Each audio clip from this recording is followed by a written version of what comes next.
Oh, wonderful. Another perfectly normal day in the Galactic Detention Center is about to get completely ruined by humans doing what they do best. Ignoring every law of physics, biology, and common sense while somehow making everything work out in their favor. Today's victim of human interference? The three most dangerous predator cubs in known space, locked away in cells that could contain supernovas. And who decided to waltz into this nightmare? Melody Harper, a human female who apparently thought maximum security alien prison translated to casual workplace environment. Because obviously, that makes perfect sense. The Galactic Detention Center sits on the dead moon of Kratos, surrounded by enough defensive weaponry to sterilize entire star systems. The facility houses exactly 17 prisoners, each one capable of single-handedly ending civilizations. But the crown jewels of this collection? Three Vorthak cubs named Razor, Talon, and Fang. Original names, I know. Their parents clearly won awards for creativity. Now, let me paint you a picture of what Vorthak cubs look like when they reach adolescence. 2.5 meters of pure muscle wrapped in scales that deflect plasma blasts, claws that can slice through starship hulls like butter, teeth designed by evolution's most sadistic engineer, and electromagnetic abilities that can fry electronics from 100 meters away. These are not your typical household pets. The cubs had been imprisoned for 9 months after their capture during the infamous massacre of Proxima Station, where their parents decided to redecorate several space stations with the intestines of 3,000 colonists. Charming family tradition, really. The Galactic Council's brilliant solution? Lock up the children as leverage to keep mommy and daddy from turning the galaxy into their personal hunting ground. Spoiler alert. The parents responded by declaring total war on every inhabited system within 50 light-years. Genius diplomacy at work, folks. So there I was, monitoring this delightful situation from my observation post, when Melody Harper decided to make her grand entrance. She worked as a sanitation specialist, which is fancy bureaucrat speak for the person who cleans up messes nobody else wants to deal with. Her security clearance was so low it barely registered on the prison systems. Her job description basically amounted to mop floors and try not to die horribly. The first sign something was wrong came during her routine cleaning of Cell Block Omega.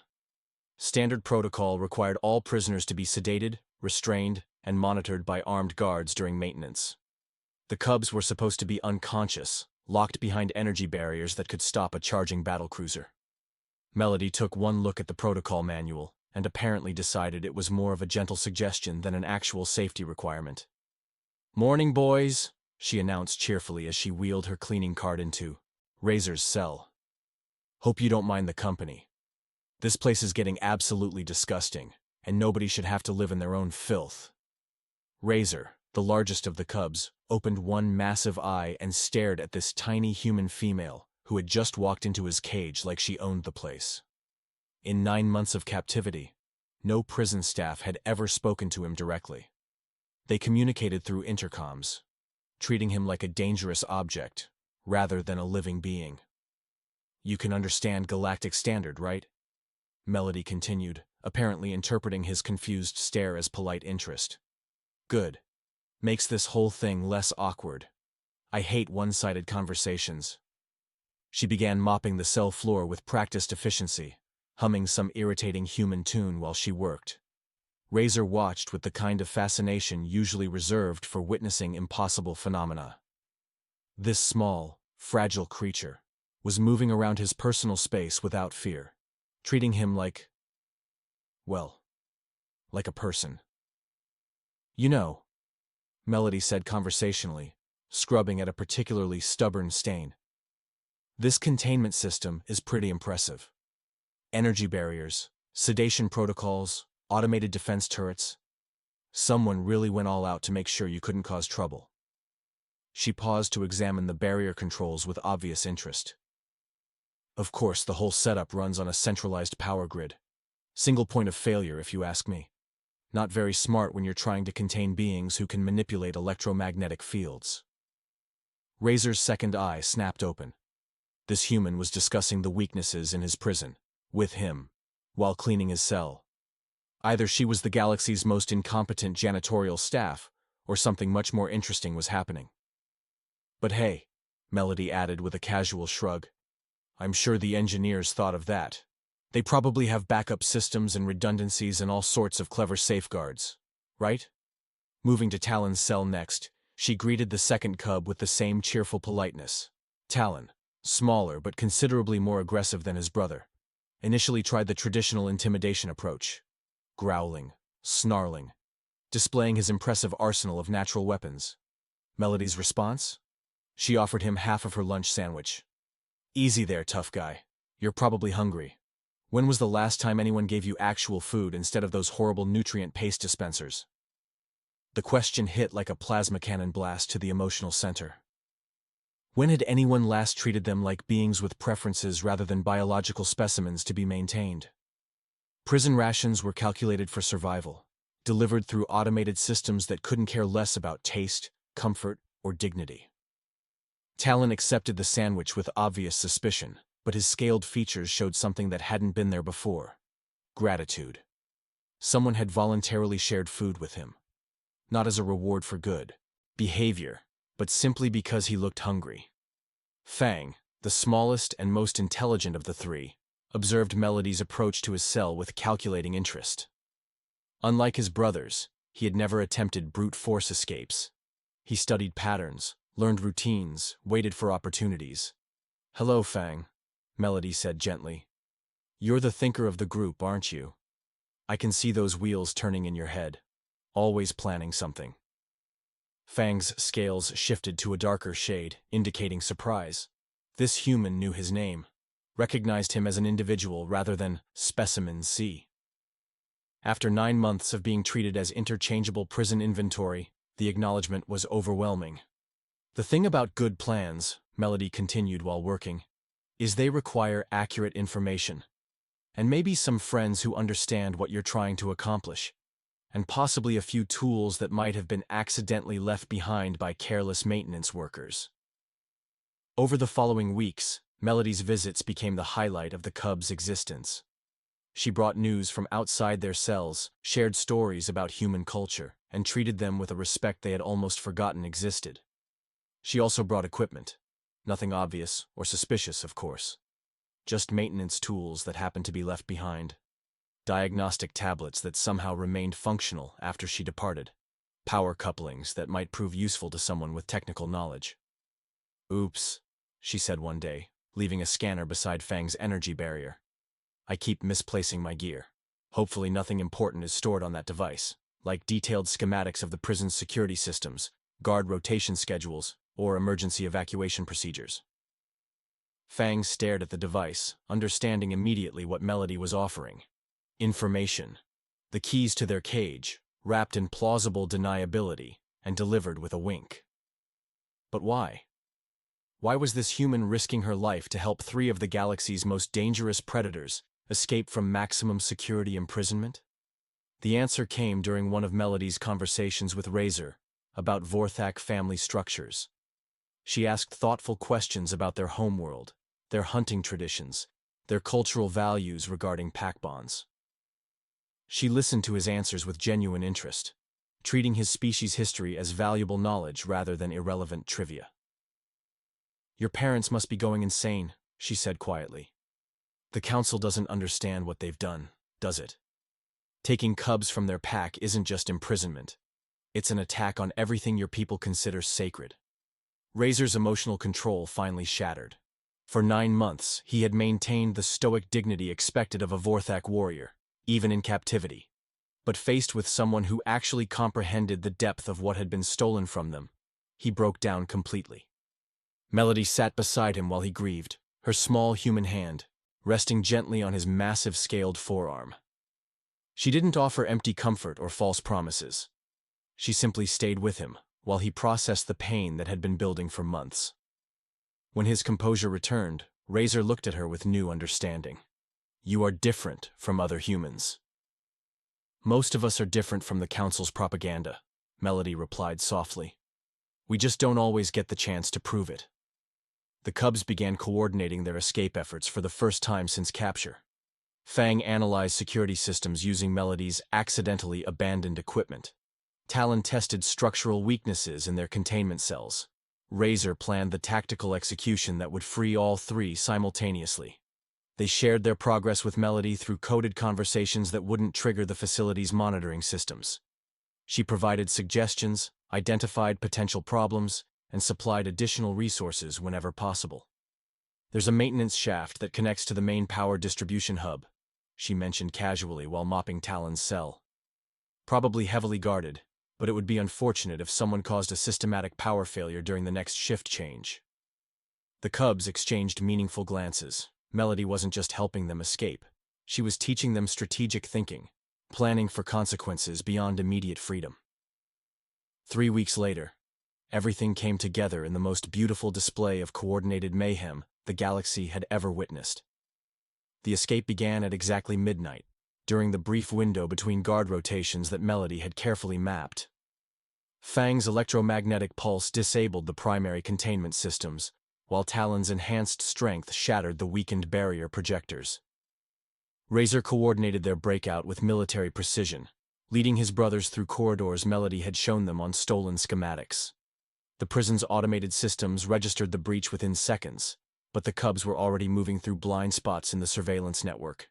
They avoided defensive turrets, bypassed security checkpoints, and reached the central power hub exactly according to plan. What they found there changed everything forever. Melody was waiting for them, but she wasn't alone. Standing beside her were representatives from 12 different species, all wearing the insignia of the Free Worlds Alliance. The maintenance shafts didn't lead to simple freedom. They led to the largest prison liberation operation in galactic history. "Surprise!" Melody grinned with the kind of radiant joy that could power small suns. "Turns out, you weren't the only prisoners who needed rescuing." The cubs stared in amazement as Alliance forces began systematic shutdown of every containment system in the facility. Every cell was opening simultaneously. Every prisoner was being offered a choice between continued captivity and joining the revolution. Most chose revolution. Within minutes, the Galactic Detention Center was experiencing total system failure, as the galaxy's most dangerous criminals walked free through doors that had been locked for years. The Council's impregnable fortress became a liberation festival, complete with former enemies working together to disable security measures. "How?" Razor asked, still processing the scope of Melody's accomplishment. "Simple," she replied with characteristic human audacity. "I asked myself what I would do if someone kidnapped my children. Then I contacted every other species who had family members imprisoned here. Turns out, quite a few civilizations were interested in a jailbreak." The cubs learned that their escape had never been about just the three of them. Melody had used their situation to build a coalition of species united by shared outrage against Council oppression. Their freedom was the catalyst for something much larger than personal revenge. As Alliance ships arrived to extract the liberated prisoners, the cubs faced their first real choice in 9 months. They could return to their parents and rejoin the traditional war against Council forces. Or they could follow Melody's example and help transform that war into something constructive. They chose Melody, the human who had treated them as individuals rather than weapons, who had given them hope instead of despair, who had shown them that liberation could build something better instead of simply destroying what existed. Standing in the smoking ruins of the galaxy's most secure prison, surrounded by freed prisoners from dozens of worlds, the three cubs understood that Melody Harper had accomplished something unprecedented. She hadn't just opened their cages. She had opened the door to a completely new kind of revolution. 6 weeks after the Great Jailbreak, as historians would eventually call it, the galaxy faced an entirely new problem. 3 Vorthak cubs who had learned to ask questions. Apparently, teaching apex predators to think critically creates complications nobody anticipated. Who could have seen that coming? The Free Worlds Alliance had established a mobile command center aboard the captured Council dreadnought Absolute Authority. Because nothing says revolution quite like commandeering your enemy's flagship and turning it into headquarters for overthrowing their government. Melody had set up her new office in what used to be the ship's interrogation chamber, because irony is apparently a universal concept. "Commander Thorne wants to see you in the strategy room," announced Captain Iris Locke, a human female whose military precision somehow made her scarred face appear almost friendly. Something about the cubs asking uncomfortable questions again. Melody sighed, looking up from maintenance reports that were probably more interesting than whatever crisis awaited her. What did they do this time? Razor asked why Alliance soldiers follow orders without understanding the strategic objective. Talon questioned whether our current military structure actually promotes effective decision-making. And Fang ... Captain Locke paused dramatically. Fang suggested we might be accidentally recreating the same authoritarian problems we're supposedly fighting against. Oh, wonderful, Melody muttered. 3 months of teaching them to think for themselves, and now they're analyzing our entire organizational philosophy. This is exactly what I wanted to deal with today. The strategy room buzzed with tension when Melody arrived. Commander Atlas Thorn, a grizzled human male with enough battle scars to qualify as modern art, stood facing off against 3 increasingly large Vorthak cubs, who had apparently decided to stage an intellectual intervention. "Miss Harper," Thorn growled without looking away from the cubs, "your protégés are questioning fundamental military doctrine, again." "We simply wish to understand," Razor said with the kind of polite curiosity that made seasoned warriors nervous, "why Alliance forces execute complex maneuvers without individual comprehension of tactical goals." Fang nodded thoughtfully. "If intelligent beings blindly follow commands, how does this differ from council oppression methods?" Talon, never one for subtle philosophical discussion, added his own observation: "Seems stupid to fight tyranny by acting tyrannical." The silence that followed could have been bottled and sold as concentrated awkwardness. 37 Alliance officers stared at 3 teenage predators who had just deconstructed centuries of military tradition with casual conversation. "See what I mean?" Thorn whispered to Melody. "They're turning my entire command structure into a philosophical debate club." "Maybe," Melody replied with dangerous sweetness. "That's not actually a bad thing." Before anyone could respond to that revolutionary statement, alarms began screaming throughout the ship. Emergency lights bathed everything in red horror movie ambiance, while automated voices announced the approaching doom with mechanical cheerfulness. "Council fleet detected. Massive force inbound. All personnel to battle stations." Through the massive viewports, space itself seemed to darken as 300 Council warships dropped out of hyperspace in perfect formation. Each vessel bristled with enough firepower to sterilize planets, and they were all pointed directly at the Alliance flagship, with obvious hostile intent.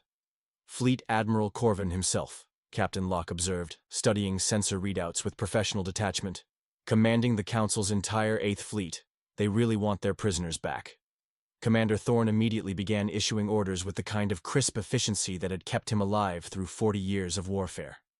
"Battle stations. All fighters launch immediately. Prepare defensive formations." The cubs watched this display of organized panic with obvious interest, their scaled heads tilting in unison as they observed humans under extreme stress. Razor spoke first, his voice carrying the kind of calm that made everyone else realize how not calm they actually were. "Commander Thorn, what is the strategic objective of this engagement?" Thorn paused mid-command, his scarred face showing confusion at the question. "Objective? We survive. We fight. We don't get captured." "Those are tactical responses," Fang corrected gently. "We asked about strategic objectives. What do we hope to accomplish beyond immediate survival?" Talon nodded agreement. "Fighting just to fight seems wasteful. What is the purpose?" The bridge fell silent except for alarm sounds and the distant rumble of launching fighters. Every Alliance officer stared at 3 cubs who had just asked the most dangerous question possible during a military crisis. "Why are we doing this?" "We fight because they're attacking us," Thorn finally managed. "Yes," Razor agreed patiently. "But why are they attacking us? What do they actually want? And what would happen if we gave it to them?" Melody watched the exchange with growing amusement. 3 months of encouraging critical thinking had transformed bloodthirsty predators into tactical philosophers, and now they were applying human logic to human military decisions. The results were absolutely hilarious. "They want you 3 back in prison," Captain Locke explained, "plus all the other liberated prisoners, plus probably our heads on decorative spikes." "Interesting," Fang mused. "So their strategic objective is recovering specific individuals and punishing rebellion. Our strategic objective should therefore involve making those goals impossible or irrelevant. The cubs exchanged meaningful glances, communicating through subtle gestures that had developed during their imprisonment. Whatever they were planning, it involved coordination that no military academy taught. "What if," Talon suggested with the kind of innocent tone that preceded catastrophic events, "instead of fighting their fleet, we convinced their fleet to join our revolution?" The bridge exploded into protests, objections, and several creative curses in languages that probably violated interspecies communication protocols. The idea was insane, impossible, and completely contrary to every established principle of military engagement. Naturally, Melody loved it immediately. "How?" she asked, ignoring the horrified expressions surrounding her. "Same method you used on us," Razor replied with a toothy grin that displayed impressive dental weaponry. "Talk to them like people instead of enemies. Ask them questions they have never considered." "Council soldiers follow orders without thinking," Fang added. "Just like we did. Just like Alliance forces do. Everyone follows commands without understanding purposes." "But what if someone asked them why they were fighting?" Talon's scales shifted to excited patterns. "What if someone treated Council forces like intelligent beings capable of making better choices?" Commander Thorne looked like he was experiencing a stroke, heart attack, and existential crisis simultaneously. "You want to have a conversation with 300 warships that are currently charging weapons to blow us into cosmic dust? Why not?" Melody shrugged with characteristic human audacity. "Worked pretty well in the prison." What happened next became the stuff of legend, myth, and several very confused military strategy textbooks. Instead of launching fighters or charging weapons, the Alliance flagship broadcast a simple message across all frequencies. "Council Fleet, this is Melody Harper, aboard the Free World's vessel, Absolute Authority. We know you're here to recapture prisoners and punish rebellion. Before you start shooting, mind if we ask you a few questions?" The Council Fleet's response was precisely what anyone would expect. Complete radio silence while 300 captains tried to figure out what kind of psychological warfare this was supposed to be. Fleet Admiral Corvin himself eventually replied, his voice carrying the kind of imperial authority that had crushed 1,000 rebellions. "Human female, you will surrender immediately. Return all escaped prisoners to Council custody. Prepare to be boarded and processed for execution." "That's certainly one option," Melody agreed cheerfully. "But before we do that, could you help me understand something? What happens after you recapture everyone and execute the troublemakers?" Another long silence. Then, "Order is restored. Peace returns to the galaxy." "Really?" Melody's voice carried genuine curiosity rather than mockery. "Because from what I can see, the Council has been maintaining order through fear and oppression for centuries. Has that actually created peace? Or has it just created more reasons for people to rebel?" The Cubs watched through the viewports as Council ship formations began showing subtle signs of uncertainty. Weapon charges fluctuated. Formation integrity wavered slightly. Apparently, asking obvious questions had the same effect on military fleets that it had on individual soldiers.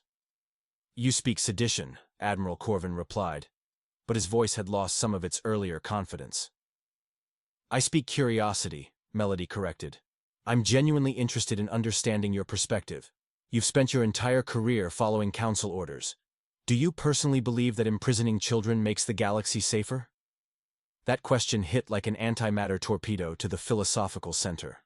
Every Council officer knew about the Vorthak Cubs, knew why they had been imprisoned, knew that using children as hostages violated every principle of honorable warfare. "Council policy is not subject to individual interpretation," Admiral Corvin replied, but his response sounded rehearsed rather than convinced. "Of course not," Melody agreed. "But you're not a Council policy. You're a person who has seen what happens when governments treat thinking beings like objects instead of individuals." Fang stepped forward to the communication console, his massive frame somehow projecting calm rather than menace. When he spoke, his voice carried the wisdom of someone who had experienced both sides of this conflict. "Admiral Corvin, we were raised to follow pack law without question. Obedience was genetic programming. But we learned something important. Thinking for ourselves made us stronger, not weaker. More effective, not less disciplined. Razor joined his brother at the console. Council tells you that order requires absolute obedience. Same lie our Alpha told us. Truth is, real order comes from intelligent beings choosing to work together toward worthy goals. Talon, never subtle but always honest, added his own perspective. Fighting people who ask questions is stupid. Smart leaders answer questions and earn loyalty instead of demanding it. The three cubs had just challenged the fundamental ideology of the Council's entire military structure, using logic they had learned from a human janitor. The irony was so perfect, it practically sparkled. Admiral Corvin's next transmission carried a different tone entirely. Vorthak cubs, you were classified as dangerous predators requiring permanent containment. We were children, Razor replied simply, stolen from our families and imprisoned for crimes we had not committed. Would you accept such treatment for your offspring? That question detonated across the Council fleet like a chain reaction of uncomfortable realizations. Every officer, every crew member, every soldier had families they wanted to protect. The cubs weren't asking for sympathy. They were asking for basic recognition of shared values.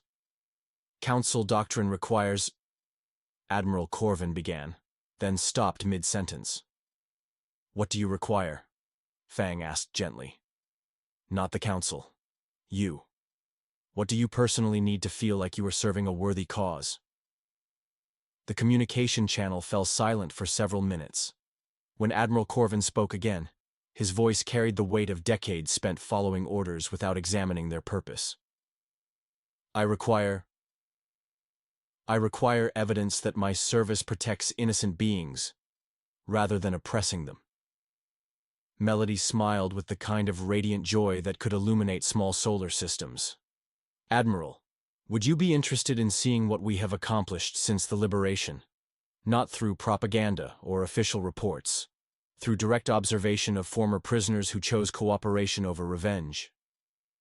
What followed was the most unprecedented military engagement in galactic history. Instead of exchanging weapons fire, two fleets began exchanging information. Council officers toured Alliance vessels, spoke with liberated prisoners, observed the democratic decision-making processes that had replaced authoritarian command structures. The cubs served as living proof that transformation was possible. Former apex predators who had learned to think critically, ask meaningful questions, and choose cooperation over domination. They demonstrated tactical coordination that surpassed traditional military doctrine, because it combined individual initiative with collective purpose.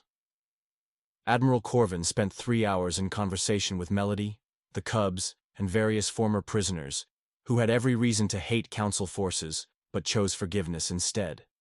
He witnessed organizational structures that promoted excellence through earned respect rather than demanded obedience. This is impossible, he finally admitted. Military forces cannot function without clear hierarchy and absolute authority. Why not? Talon asked with innocent curiosity. We function better with shared decision-making and mutual respect. Alliance forces are learning same methods. Why should military organizations be different from any other group of intelligent beings working toward common goals? That question hung in space between two fleets like a suspended explosive, waiting for someone to either defuse it or watch it detonate their entire worldview. Admiral Corvin's response changed the course of galactic history. Permission to join this revolution. Within hours, 237 Council vessels had formally defected to the Free Worlds Alliance. Their crews voted democratically to abandon authoritarian service in favor of cooperative military action, focused on protecting innocence rather than enforcing oppression. 63 vessels remained loyal to traditional Council authority, and withdrew to report this unprecedented disaster to higher command. They carried with them evidence that asking simple questions could transform entire fleets from enemies into allies. Standing on the bridge of their captured flagship, surrounded by former enemies who had chosen to become friends, Melody looked at the three cubs who had made this miracle possible through applied critical thinking.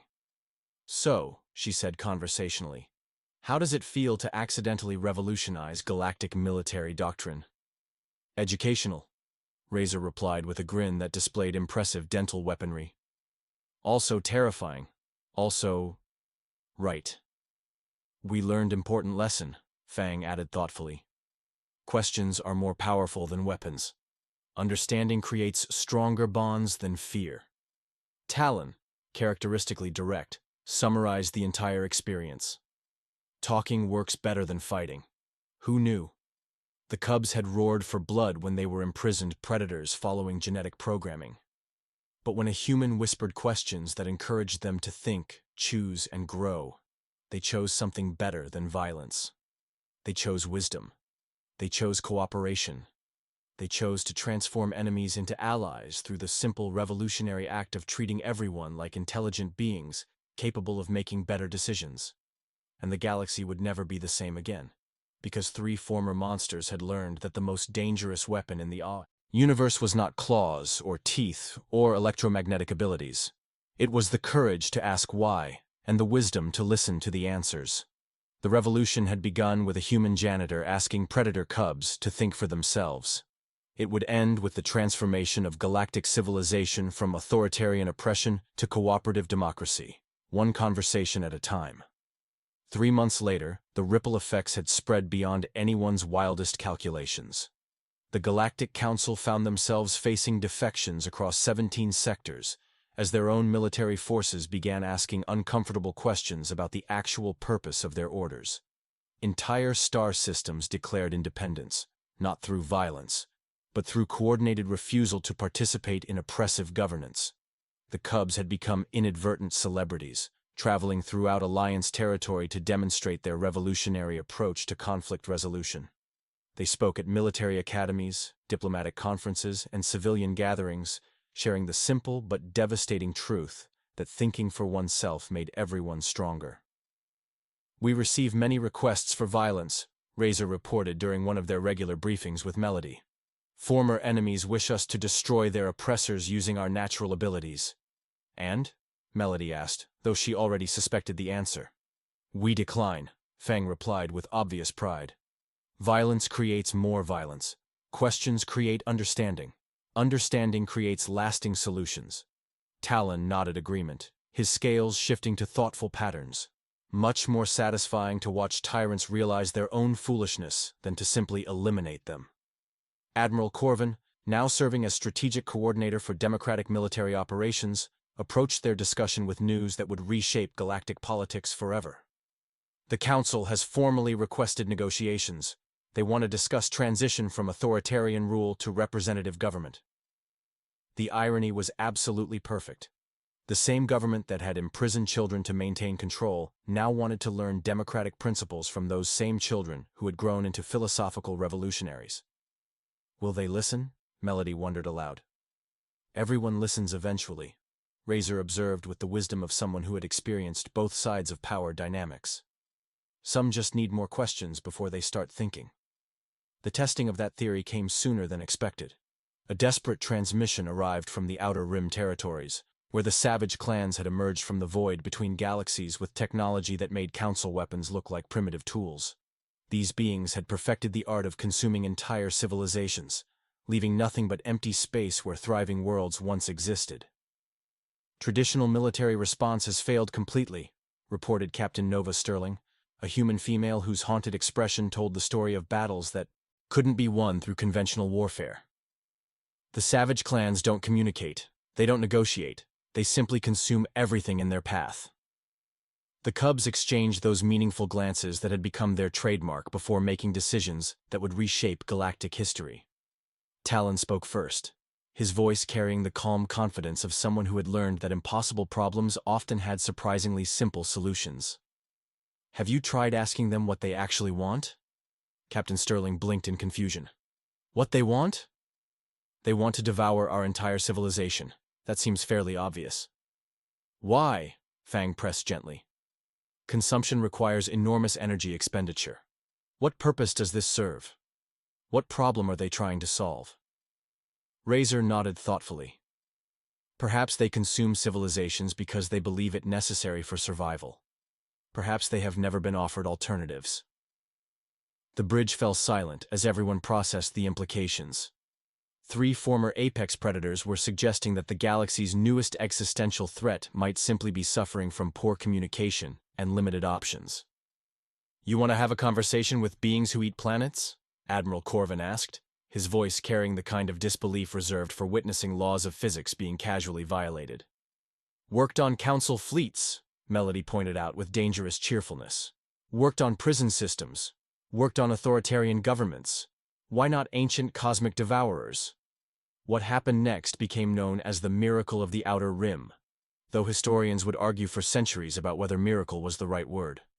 The Cubs volunteered to make first contact with the savage clans, armed with nothing but curiosity and the revolutionary concept that every thinking being might have reasons for their actions. The conversation lasted 18 hours and fundamentally altered galactic understanding of intelligence, survival, and the power of asking better questions. The savage clans weren't mindless devourers. They were refugees from a dying universe, consuming civilizations because they believed it was the only way to preserve knowledge and culture from eternal extinction. Nobody had ever asked them if they wanted to try a different approach. The Cubs offered them something unprecedented: partnership instead of consumption, cooperation instead of conquest, preservation through creation rather than destruction. The clans accepted, becoming the Alliance's most powerful allies in spreading democratic principles throughout unexplored regions of space. Because apparently, when humans start treating everyone like people instead of objects, impossible things become inevitable.